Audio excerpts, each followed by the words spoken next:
22 सालों तक एक ईसाई के तौर पर मैं कलीसिया के वित्त प्रबंधन और संडे स्कूल की प्रभारी रही। मई 2017 में फेसबुक पर मेरी मुलाकात फ्रांस की बहन जेन से हुई। उसने सर्वशक्तिमान परमेश्वर के अंत के दिनों के कार्य की गवाही देकर कहा कि प्रभु यीशु सत्य व्यक्त करने और इंसान का न्याय कर उसे शुद्ध करने देहधारी होकर आया है। सही कहा। मैं इतनी रोमांचित हो गई कि बयां नहीं कर सकती।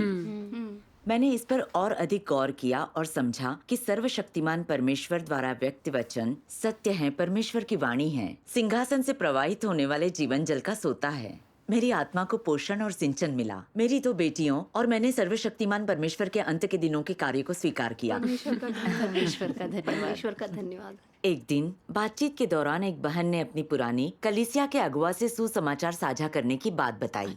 बताया कि पादरी ने बाइबल के शाब्दिक अर्थों से चिपक कर परमेश्वर के अंत के दिनों के कार्य की जांच करने से मना कर दिया। उसने तरह तरह के झूठ फैलाए, कलीसिया को बंद रखा और विश्वासियों को धमकाया भी। यह सुनकर मुझे अचरज और उलझन हुई। पादरी तो कलीसिया के अगुआ हैं, हमेशा प्रभु के आगमन पर ध्यान देने को कहते हैं। अब यह जानकर कि प्रभु वापस आ गया है, वे इस पर गौर करने में विश्वासियों की अगुवाई न करके उन्हें रोकने की कोशिश क्यों कर रहे हैं? अच्छा। हमारी कलीसिया के पादरी धर्मशास्त्र का अध्ययन कर बाइबल जानते हैं। वे पवित्र हैं और सभी भाई बहनों से प्यार करते हैं। वे सिखाते हैं हम प्रभु के आने की राह देखें और उनकी शिक्षाओं का अनुसरण करें। अगर वे सर्वशक्तिमान परमेश्वर के वचन पढ़ लें तो वो जान जाएंगे कि ये प्रभु की वाणी है। मगर मुझे हैरत हुई कि 10 महीने बाद एक दिन जब मेरी छोटी बेटी और मैंने एक बहन को इस सुसमाचार का प्रचार किया तो हमारी पुरानी कलीसिया के पादरी ली को पता चल गया। उन्होंने झूठ बोलकर मुझे सर्वशक्तिमान परमेश्वर का अनुसरण करने से रोका, मुझे कलीसिया से निकालने की धमकी दी। मैं तब उनका पाखंड समझी। एक दिन उन्होंने मुझे अचानक फोन करके कहा कि कलीसिया में उनसे मिलूं। वहां पहुंचने पर उन्होंने नाराजगी से पूछा, तुम कलीसिया की उपयाजिका हो जिसने 20 से भी ज्यादा वर्षों से विश्वास रखा है, अब सर्वशक्तिमान परमेश्वर में विश्वास क्यों? तुमने पहले आकर इस बारे में मुझसे क्यों नहीं पूछा? तुम बाइबल को पूरी तरह समझती नहीं हो। अगर हम तुम्हारा ध्यान ना रखें तो तुम आसानी से भटक जाओगी। तुम्हें कैसे पता सर्वशक्तिमान परमेश्वर ही वापस आया हुआ प्रभु यीशु है? मैं बहुत परेशान हो गई। फिर मैंने सोचा कि मैं सच्चे मार्ग की जांच करने को आजाद हूँ। मैं पहले आपसे क्यों पूछूं? सही कहा। और हाँ, मेरा विश्वास बहुत समय से है। भले ही मैं बाइबल के बारे में आप जितना न जानूं, लेकिन अपने मन को अच्छे से जानती हूँ। मैं 3 महीनों से इस मार्ग की जांच पड़ताल कर रही हूँ। मैंने सर्वशक्तिमान परमेश्वर के अनेक वचन पढ़े हैं। मैंने देखा है कि उसके वचनों में अधिकार और सामर्थ्य है। वे सत्य हैं। वे न केवल बाइबल के सत्य और रहस्यों को प्रकट करते हैं, बल्कि हमें भ्रष्टता से शुद्ध होने का मार्ग भी दिखाते हैं। अच्छा। सर्वशक्तिमान परमेश्वर के वचन पढ़कर मुझे यकीन हो गया वही लौट कर आया प्रभु है। मैंने पादरी से कहा, सर्वशक्तिमान परमेश्वर वापस आया हुआ प्रभु है या नहीं, यह तभी जान सकते हैं जब आप अच्छे से जांच करें और उसके वचनों को पढ़ें। सही कहा। फिर मैंने अपने फोन पर उन्हें सर्वशक्तिमान परमेश्वर की कलीसिया का ऐप दिखाया और परमेश्वर के वचनों के पाठ का वीडियो चला के दिखाया। आइए हम इसे साथ में देखें। हाँ, देखते हैं। सर्वशक्तिमान परमेश्वर कहते हैं, पूरे ब्रह्मांड में मैं अपना कार्य कर रहा हूं और पूर्व में गर्जना करते हुए धमाके निरंतर होते हैं और सभी संप्रदायों और पंथों को हिला देते हैं। मेरी वाणी ने सभी लोगों को वर्तमान में लाने में अगुवाई की है। मैं अपनी वाणी से सभी लोगों को जीत लूंगा ताकि वे इस धारा में आए, मेरे सामने नतमस्तक हों, क्योंकि मैंने बहुत पहले अपनी महिमा सारी धरती से वापस ले ली है और इसे नए रूप में पूर्व में जारी कर दिया है। ऐसा कौन है जो मेरी महिमा नहीं देखना चाहता? कौन है जिसे उत्सुकता से मेरी वापसी की प्रतीक्षा नहीं है? कौन है जिसे मेरे पुनः प्रकटन की प्यास नहीं है? कौन है जिसे मेरी मनोरमता की अभिलाषा नहीं है? कौन है जो रोशनी में नहीं आना चाहेगा? कौन है जो कनान की समृद्धि नहीं देखना चाहेगा? कौन है जो उद्धारक के लौटने की इच्छा नहीं रखता? कौन है जो महान सर्वशक्तिमान की आराधना नहीं करता? मेरी वाणी समस्त धरती पर फैल जाएगी। मैं चाहता हूं कि मैं अपने पसंदीदा लोगों के सामने अपने अधिक वचन व्यक्त करूं। भयंकर गर्जना की तरह जो पर्वतों और नदियों को हिलाकर रख देती है। मैं अपने वचन पूर्ण ब्रह्मांड और मानवता के सामने बोलता हूं।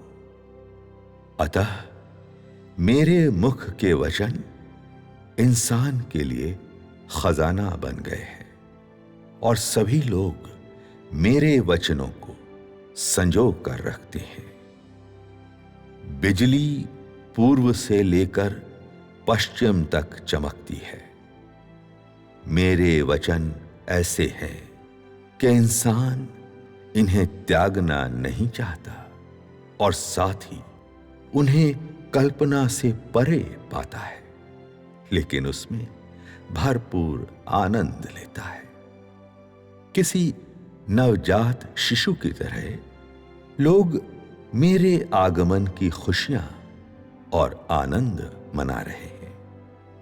अपनी वाणी के जरिए मैं सभी लोगों को अपने सामने लाऊंगा। आमीन। परमेश्वर के वचनों में अधिकार है। सही कहा। आधा वीडियो देखने के बाद पादरी ली ने तिरस्कार से मुस्कुराते हुए कहा, इसे बंद कर दो। मैंने इस ऐप को बहुत पहले डाउनलोड किया था। मैं सर्वशक्तिमान परमेश्वर के वचन पढ़ चुका हूँ।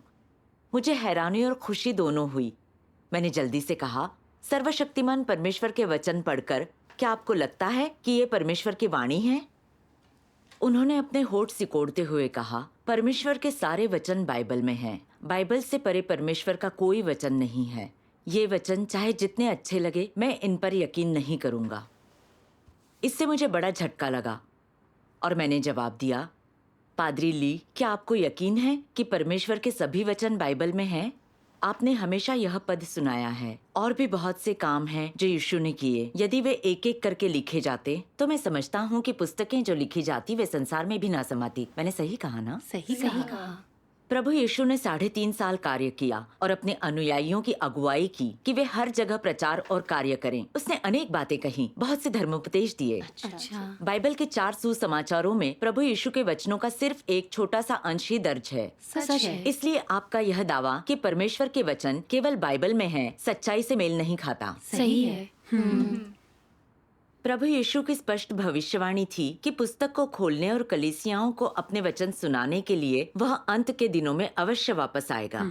ये कथन परमेश्वर द्वारा अंत के दिनों में व्यक्त किए गए नए वचन हैं। ये बाइबल में पहले दर्ज कैसे हो सकते थे? यही सच है। इसी वजह से हम परमेश्वर के वचनों को बाइबल तक सीमित नहीं कर सकते। सही कहा। सर्वशक्तिमान परमेश्वर इंसान को शुद्ध करने और बचाने के लिए संपूर्ण सत्य व्यक्त करता है। वो सत्य जो बताते हैं कि आत्मा कलीसियाओं से क्या कहती है। आमीन। हमें विनम्रता से खोजना चाहिए, तभी हम परमेश्वर की वाणी सुन पाएंगे और प्रभु का स्वागत कर पाएंगे। सही कहा।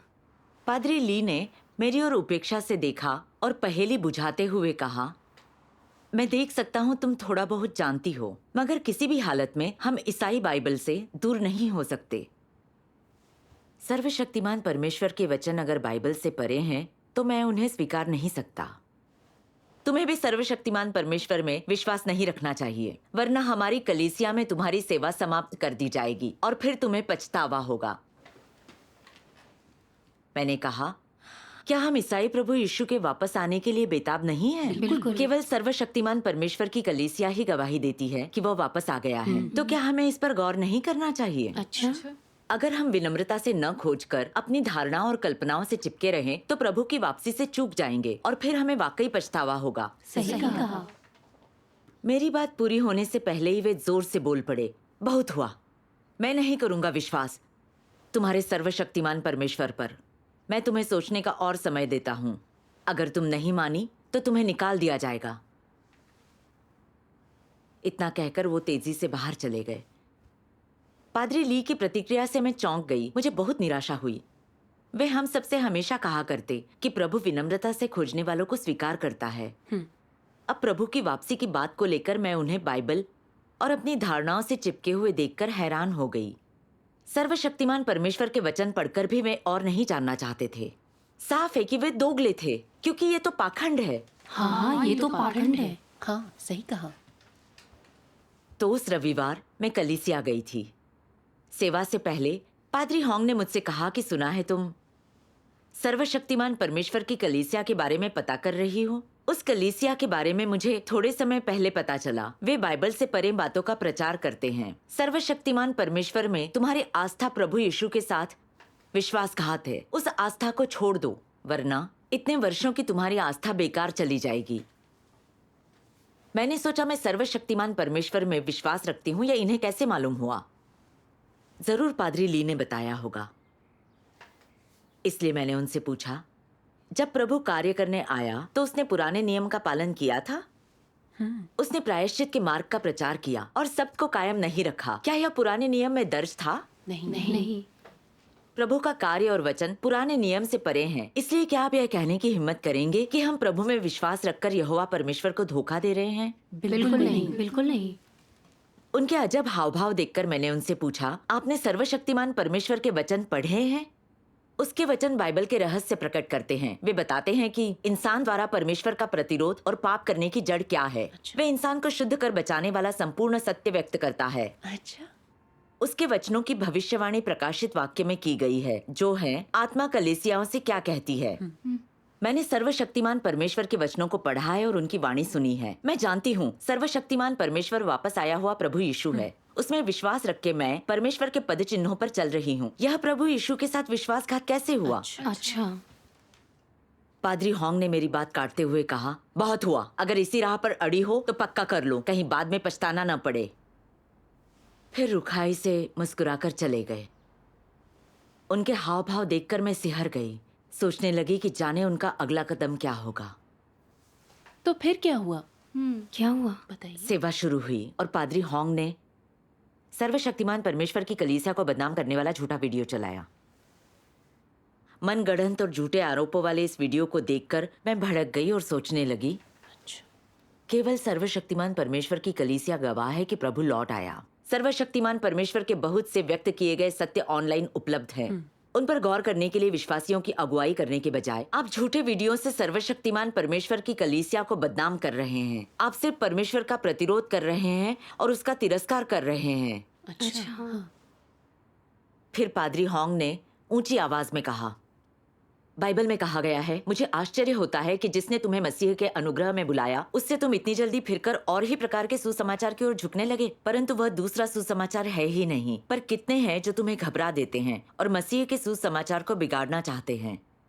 परंतु यदि हम या स्वर्ग से कोई दूत भी उस सुसमाचार को छोड़ जो हमने तुमको सुनाया है, कोई और समाचार तुम्हें सुनाए, तो शापित हो। हम प्रभु यीशु में विश्वास रखते हैं और हमें उसके नाम और मार्ग के साथ बने रहना चाहिए। हम ऐसी वैसी चीज या दूसरे सुसमाचारों को स्वीकार नहीं कर सकते। हम खास तौर से सर्वशक्तिमान परमेश्वर के कलीसिया द्वारा दी गई प्रभु की वापसी की गवाही नहीं सुन सकते, क्योंकि यह धर्म त्यागना होगा। सर्वशक्तिमान परमेश्वर के मार्ग को स्वीकार करने वाले को तुरंत निकाल दिया जाएगा। कोई सर्वशक्तिमान परमेश्वर का प्रचार करते दिखे तो मुझे तुरंत बताएं, वरना आप प्रभु को धोखा दे रहे होंगे। एक बार फिर पादरी होंग ने मेरी तरफ तीखी नजरों से देखा। उनके चेहरे पर ऐसा विजय भाव देखकर मैं उन फरीसियों को याद किए बिना नहीं रह पाई जो आराधना गृह में खड़े होकर आम लोगों को प्रभु यीशु को ठुकराने के लिए उकसाते थे। हाँ, सही कहा। बिल्कुल सही, सही कहा। कलीसिया के सभी भाई बहन बहुत ज्यादा डरे हुए से लगे और उन सभी को पादरी होंग के दबदबे में देखकर मैंने गुस्से से सोचा, इन्होंने कोई कसर नहीं छोड़ी है। वे जानबूझकर लोगों को धोखा देने और डराने के लिए बाइबल का गलत अर्थ पेश कर उन्हें सच्चे मार्ग की खोजबीन से रोक रहे थे। अगर इन्हें बाइबल का इतना अच्छा ज्ञान है तो यकीनन पौलुस के कथन का संदर्भ भी जानते होंगे। सही कहा। पौलुस कहना चाहता था कि अनुग्रह के युग में केवल एक ही सुसमाचार था, प्रभु यीशु के छुटकारे के कार्य का सुसमाचार। दूसरे सुसमाचार का अनुसरण करना प्रभु को धोखा देना था। लेकिन पौलुस ने कभी नहीं कहा कि प्रभु के वापस आने पर प्रचारित किया जाने वाला राज्य का सुसमाचार गलत है या प्रभु यीशु के वापस आने की गवाही देना अलग सुसमाचार का प्रचार करना है। सही कहा। पादरी हॉन्ग जबरदस्ती पौलुस के वचनों को सर्वशक्तिमान परमेश्वर के अंत के दिनों के कार्य पर लागू कर रहे हैं। इस तरह वे बाइबल को संदर्भ से बाहर ले जा रहे हैं। बिल्कुल सही कहा। वे लोगों को धोखा देकर उन्हें सच्चे मार्ग पर गौर करने से रोक रहे हैं। परमेश्वर के राज्य में उनके प्रवेश के मौके बर्बाद कर रहे हैं। हाँ, सही कहा। हाँ, आप बिल्कुल सही कह रहे हो। मैं उनकी भ्रांतियों को काटना चाहती थी ताकि कलीसिया के सभी लोग उनकी असलियत जान सकें। फिर मैंने सोचा कि अगर मैंने ऐसा किया तो मेरे लिए रुकावट पैदा हो जाएगी। उन्होंने सबके सामने मुझे निकालने की घोषणा कर दी तो सुसमाचार का प्रचार और भी मुश्किल हो जाएगा। इसलिए मैंने चुप रहने का फैसला किया। सेवा के बाद पादरी हॉन्ग ने मुझे फिर चेतावनी दी कि दूसरों को सर्वशक्तिमान परमेश्वर के सुसमाचार का प्रचार न करूं। तब मुझे लगा कि भाई बहन परमेश्वर की भेड़ें हैं और परमेश्वर अपनी भेड़ों की खोज में आया है। लेकिन पादरी हॉन्ग मुझे उन लोगों के सामने प्रचार नहीं करने देंगे, उन्हें परमेश्वर की वाणी नहीं सुनने देंगे। वे उन्हें धोखा देकर धमकी दे रहे हैं ताकि वे सर्वशक्तिमान परमेश्वर के कार्य की जांच न करें। ऐसा करके वे परमेश्वर के राज्य का रास्ता रोक रहे हैं। हाँ हाँ, ये तो सही सच कहा। है, ये बिल्कुल सच है। मैंने याद किया कि प्रभु ने फरीसियों से क्या कहा था। हे कपटी शास्त्रियों और फरीसियों, तुम पर हाय, तुम मनुष्यों के लिए स्वर्ग के राज्य का द्वार बंद करते हो, न स्वयं प्रवेश करते हो और न दूसरों को उसमें प्रवेश करने देते हो। हे कपटी शास्त्रियों और फरीसियों, तुम पर हाय, तुम एक जन को अपने मत में लाने के लिए सारे जल और थल में फिरते हो और जब वह मत में आ जाता है तो उसे अपने से दूना नारकीय बना देते हो। बिल्कुल सही कहा। पादरी हॉन्ग बिल्कुल फरीसियों जैसा ही बर्ताव कर रहे हैं।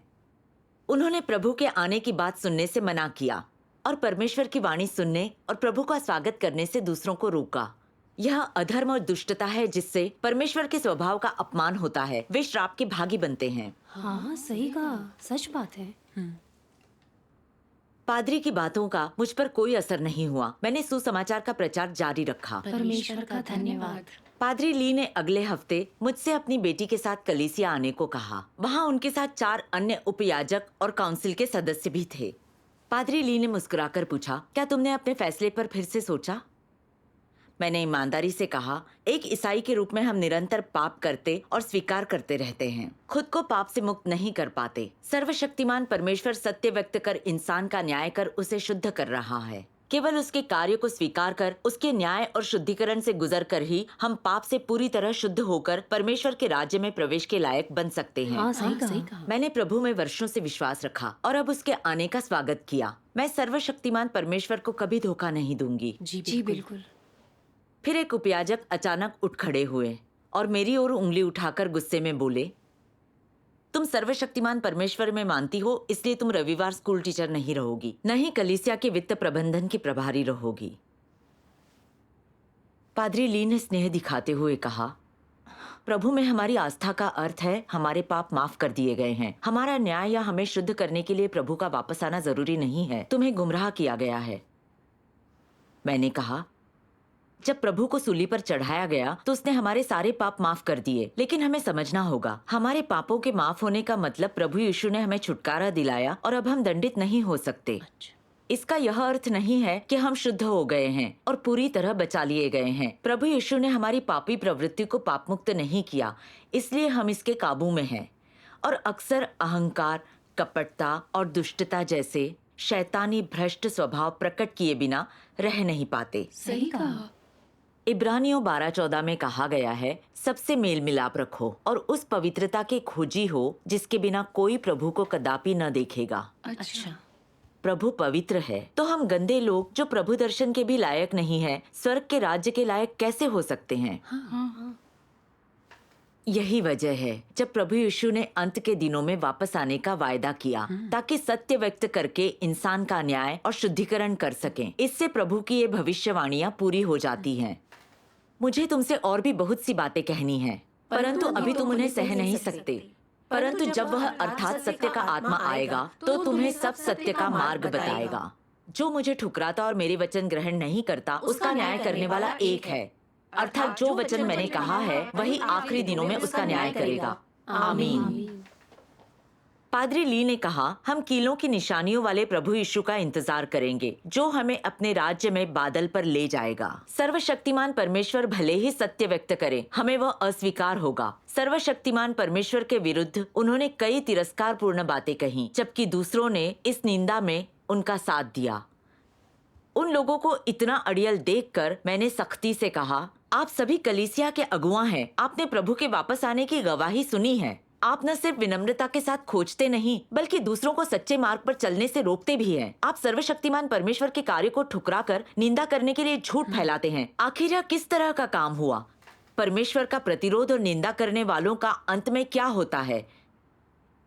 फरीसी अपनी धारणाओं और कल्पनाओं से चिपके रहें। प्रभु यीशु के कार्य का प्रतिरोध और निंदा करते रहे, उसका तिरस्कार करते रहे।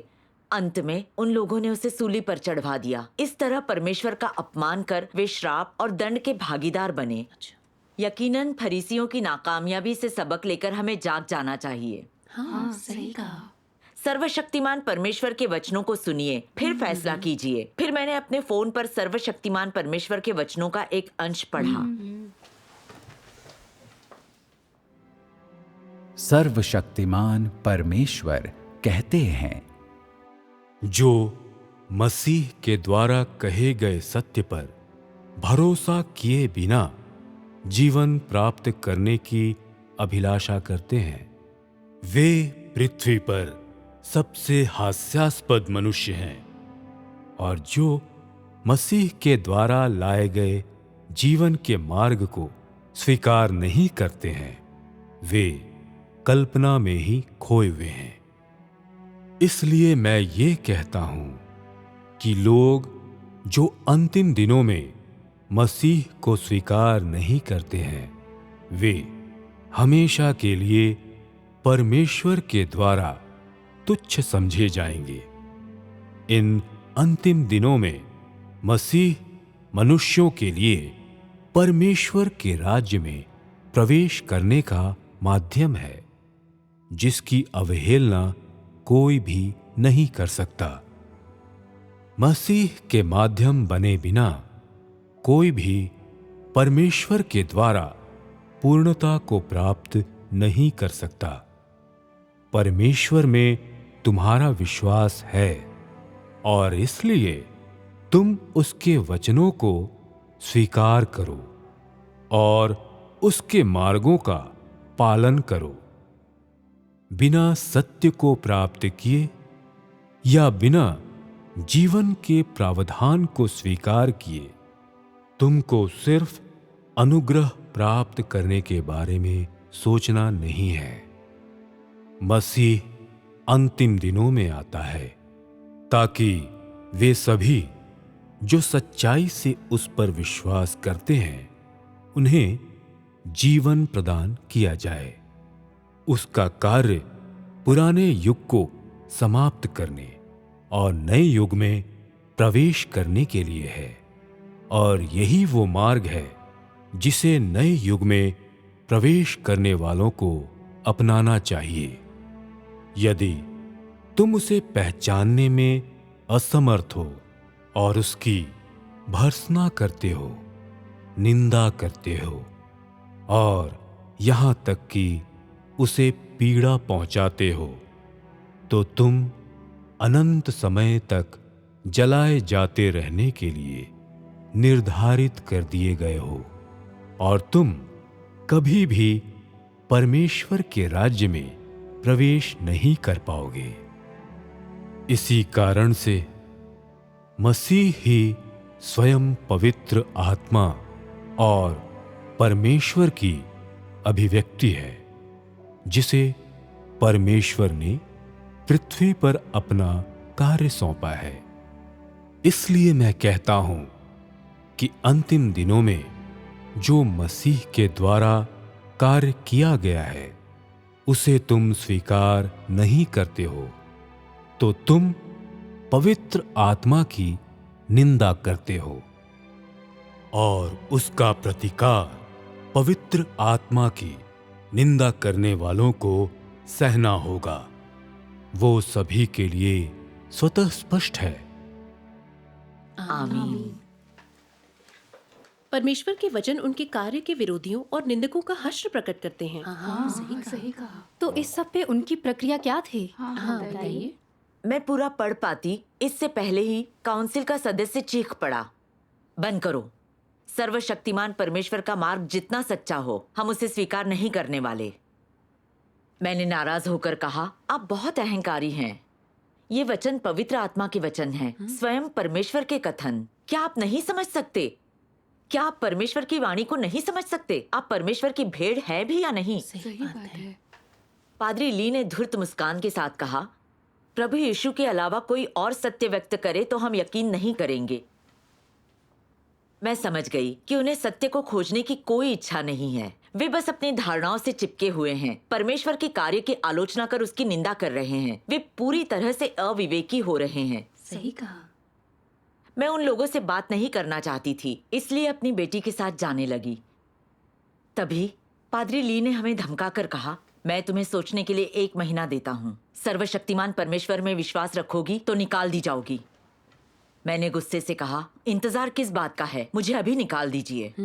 मैं इस कलीसिया से निकाले जाने से नहीं डरती। मुझे ज्यादा डर परमेश्वर की वाणी न सुन पाने, प्रभु के प्रकटन न देख पाने और प्रभु का स्वागत न कर पाने और स्वर्ग के राज्य के आशीष गंवा देने का है। हाँ, सही कहा। हमने परमेश्वर की वाणी को सुना है और हम मेमने की विवाह भोज में शामिल होने के लिए परमेश्वर के सिंहासन के सामने उठाए गए हैं। आप हमें न भी निकाले तो भी हम यहाँ कभी वापस नहीं आएंगे। हाँ, बिल्कुल आपने सही कहा। पादरी ली फिर धूर्त मुस्कान के साथ बोले, हम तुम्हें फिलहाल नहीं निकाल सकते। अगर हमने ऐसा किया तो लोग कहेंगे कि हमने तुम्हें ऑनलाइन सभाओं में भाग लेने के कारण निकाल दिया। वे कहेंगे हमने तुम्हारे साथ करुणा नहीं दिखाई। 1 महीना हो जाने के बाद हम सब लोगों से कहेंगे कि तुमने प्रभु को धोखा दिया है, इसलिए कलीसिया छोड़ना चाहती हो। हम कहेंगे हमने समझाने की बहुत कोशिश की, पर तुम सर्वशक्तिमान परमेश्वर पर ही अड़ी रही। तुम्हें बाहर निकालने के अलावा कोई चारा नहीं था। कितना बड़ा पाखंडी है ये पादरी। हाँ, सही कह रही हो। उसके दोगले व्यवहार को देखकर मुझे उससे जबरदस्त घृणा हो गई। फरीसियों को फटकार लगाते समय प्रभु यीशु ने कहा था, हे कपटी शास्त्रियों और फरीसियों, तुम पर हाय, तुम चूना फिरी हुई कब्रों के समान हो, जो ऊपर से तो सुंदर हैं, परंतु भीतर मुर्दों की हड्डियां और सब प्रकार की मलिनता भरी है। अच्छा। इस रीति से तो तुम भी ऊपर से मनुष्य को धर्मी दिखाई देते हो, परंतु भीतर कपट और अधर्म से भरे हुए हो। अच्छा। पता चल गया कि विश्वासियों के लिए पादरी ली और दूसरों की चिंता सिर्फ एक छलावा था, सिर्फ झूठ। वे भाई बहनों की नजरों में सिर्फ अपनी छवि और पद को बनाए रखना चाहते थे। भाई बहनों ने वर्षों से प्रभु में विश्वास किया और उसकी वापसी का स्वागत करने को तरसते रहे। इसके बावजूद यह पाखंडी पादरी उन्हें धोखा दे रहा है। वे लोग इन झूठों पर यकीन कर रहे हैं और प्रभु के स्वागत का अपना मौका गंवा रहे हैं। किसने सोचा होगा, ये पादरी और एल्डर जो हमें झूठे मसीहों और मसीह विरोधियों से सतर्क रहने को कहते हैं, खुद धोखेबाज मसीह विरोधियों के रूप में उजागर हो जाएंगे। वे खुद गुनाहगार होकर दूसरों को दोषी कहते हैं, लोगों को भटकाते हैं। ये बड़े घृणित लोग हैं। इन्हें हर किसी से घृणा थी। सही कहा। मैं इससे सहमत हूँ। ये सच है। कलीसिया से निकलने के बाद मेरी बेटी ने गुस्से से कहा, मेरा ख्याल था वर्षों तक प्रभु की सेवा करने और बाइबल समझने के कारण वे प्रभु के आने पर उसका खुशी खुशी स्वागत करेंगे। कभी नहीं लगा कि ये इतने अहंकारी हो सकते हैं। वे खुद इसे नहीं खोजेंगे, दूसरों को भी रोकेंगे और धोखा देंगे। ये खुलेआम परमेश्वर का प्रतिरोध कर रहे हैं। हाँ, सही है। ये पादरी और एल्डर तो जैसे आज के फरीसी हैं। बिल्कुल सही कहा तुमने। फिर मैंने एक सभा में पढ़े हुए परमेश्वर के वचनों को याद किया।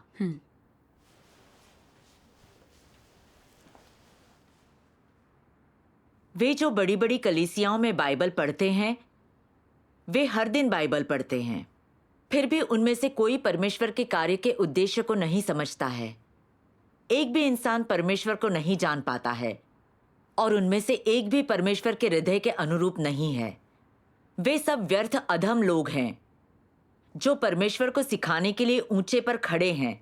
यद्यपि वे परमेश्वर के नाम पर धमकी देते हैं, किंतु वे जानबूझकर उसका विरोध करते हैं। यद्यपि वे स्वयं को परमेश्वर का विश्वासी दर्शाते हैं, किंतु ये वे लोग हैं जो मनुष्यों का मांस खाते और रक्त पीते हैं। ऐसे सभी मनुष्य शैतान हैं जो मनुष्यों की आत्माओं को निगल जाते हैं। ये मुख्य राक्षस जानबूझकर उन्हें विचलित करते हैं जो सही मार्ग पर चलना चाहते हैं, और वे बाधाएं हैं जो परमेश्वर को खोजने वालों के मार्ग में रुकावट उत्पन्न करती है। यद्यपि वे मजबूत देह वाले दिखते हैं, किंतु उनके अनुयायियों को कैसे पता चलेगा कि वे लोग मसीह विरोधी हैं जो लोगों को परमेश्वर के विरोध में ले जाते हैं? वे कैसे जानेंगे कि ये जीवित शैतान है जो निगलने के लिए विशेष रूप से आत्माओं को खोज रहे हैं? आमीन। ये पादरी और एल्डर हमेशा भाषण मंच पर बाइबल के बारे में बताया करते हैं, लेकिन उस पर खुद अमल नहीं करते। वे बाहर से देखने में धर्मनिष्ठ और स्नेही लगते हैं, लेकिन ये सब छलावा होता है, सिर्फ पाखंड। वे अपने पदों और आजीविका को बचाने के लिए धर्मशास्त्रीय सिद्धांतों पर भरोसा करते हैं। जब वे किसी को गवाही देते हुए सुनते हैं कि प्रभु वापस आ गया है, तो वे उसकी खोज नहीं करते, बल्कि अपनी धार्मिक धारणाओं से चिपके रहते हैं, बाइबल का गलत अर्थ निकालते और प्रभु के वापस आने की निंदा करते हैं। बिल्कुल। विश्वासियों को सख्ती से अपने काबू में रखने के लिए, उन्हें धोखा देने और डराने के लिए वे धर्म के विरुद्ध बातें करते और झूठ फैलाते हैं। वे लोगों को सर्वशक्तिमान परमेश्वर के अंत के दिनों के कार्य की खोज करने से रोकने की कोशिश करते हैं। उन्होंने मेरी सेवा को जारी न रखने और हमें कलीसिया से निकाल देने जैसे घिनौने काम किए। उन्होंने हमें सच्चे मार्ग को छोड़ देने के लिए डराने धमकाने की कोशिश की। वे ऊंची आवाज में बताते हैं कि विश्वासियों के जीवन की उन्हें बड़ी फिक्र है, लेकिन दरअसल वे चाहते हैं कि हम सब परमेश्वर की वाणी सुनने की बजाय पवित्र आत्मा के कार्य से रिक्त होकर बंजर जगह पर भूखे मरे। सही कहा। वे चाहते हैं कि विश्वासी सदा के लिए उनके काबू में रहे, ताकि वे उन्हें धन दान करें और उनकी सेवा करते रहें। वे परमेश्वर के अंत के दिनों के कार्य से उजागर किए गए दुष्ट सेवक हैं। वे मसीह विरोधी हैं जो सत्य और परमेश्वर का विरोध करते हैं। वे आत्मा को निगलने वाले दानव हैं जो लोगों को परमेश्वर के राज्य में जाने से रोकते हैं। सही कहा। हमने तो ये सोचा ही बिल्कुल नहीं था। सही। मैंने पादरियों और एल्डरों का असली पाखंडी और परमेश्वर विरोधी चेहरा देखा है। मैं धार्मिक मसीह विरोधियों के पिंजरे से आजाद होकर मेमने के पदचिन्हों पर चल पाई हूँ। उद्धार के लिए सर्वशक्तिमान परमेश्वर का धन्यवाद। परमेश्वर का बहुत बहुत धन्यवाद। बहुत बढ़िया। बढ़िया, बिल्कुल सही। सच में हाँ, बिल्कुल ऐसा ही होना चाहिए।